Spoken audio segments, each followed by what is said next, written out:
Hello everyone, 30 days of learning English vocabulary, day 24.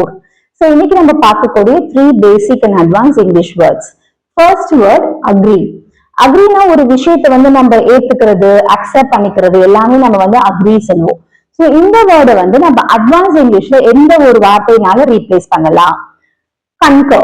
Agreeனா ஏற்றுக்கொள்றது, அது எப்படி நம்ம சொல்லலாம்னா concur. So, இதை எப்படி நம்ம சென்டென்ஸ் அப்ளை பண்ணலாம்? My parents concurred with my decisions. என்னோட பேரண்ட்ஸ் நான் என்னுடைய முடிவுக்கு அவங்க அதை அக்செப்ட் பண்ணிக்கிட்டாங்க, அவங்க அதை ஏற்றுக்கொண்டாங்க அப்படின்னு சொல்றதுக்கு கன்கர் அப்படிங்கிற ஒரு வேர்டால நம்ம ரீப்ளேஸ் பண்ணி சொல்லலாம். So agri, concur.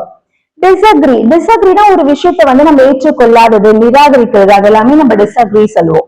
சோ இந்த வேர்டை நம்ம எப்படி அட்வான்ஸ் இங்கிலீஷ்ல ரீப்ளேஸ் பண்ணி சொல்லலாம்? டிசென்ட். டிசென்ட்னா நிராகரிக்கிறது. சோ இதை நம்ம எப்படி சென்டென்ஸ் அப்ளை பண்ணலாம்? Two members choose to dissent.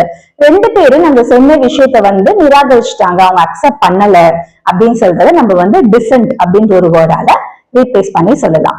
Disagree, dissent. Third word force. ஃபோர்ஸ்னா கட்டாயப்படுத்தி பண்றது, கட்டாயத்தினால நான் செஞ்சேன் அப்படின்னு சொல்லுவோம்ல, அதெல்லாம் நம்ம ஃபோர்ஸ்ன்னு சொல்லலாம். சோ இந்த ஃபோர்ஸ்ன்ற வேர்டு, கட்டாயப்படுத்தி, கட்டாயம் அப்படின்ற வேர்டை நம்ம எப்படி அட்வான்ஸ் இங்கிலீஷ்ல யூஸ் பண்ணலாம்? கம்பல். கம்பல்ன்ற வேர்டால நம்ம ரீப்ளேஸ் பண்ணி சொல்லலாம். இதை எப்படி சென்டென்ஸ்ல அப்ளை பண்ணலாம்?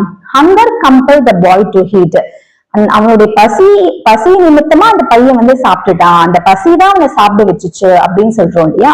அந்த மாதிரி விஷயங்களை நம்ம இந்த சென்டென்ஸ்க்கு அது பொருந்தும். சோ கம்பல் அப்படின்றது ஒரு விஷயத்த ஃபோர்ஸ் பண்ணி செய்ய வைக்கிறது, அந்த பசி அவனை ஃபோர்ஸ் பண்ணி சாப்பிட வச்சிருச்சு அப்படின்னு சொல்லிட்டு நம்ம இதை ரீப்ளேஸ் பண்ணி சொல்லலாம். So force, compel. So, இன்னைக்கு நம்ம பார்த்த 3 basic and advanced English words. First word, agree, concur, disagree, dissent, force, compel. Thank you.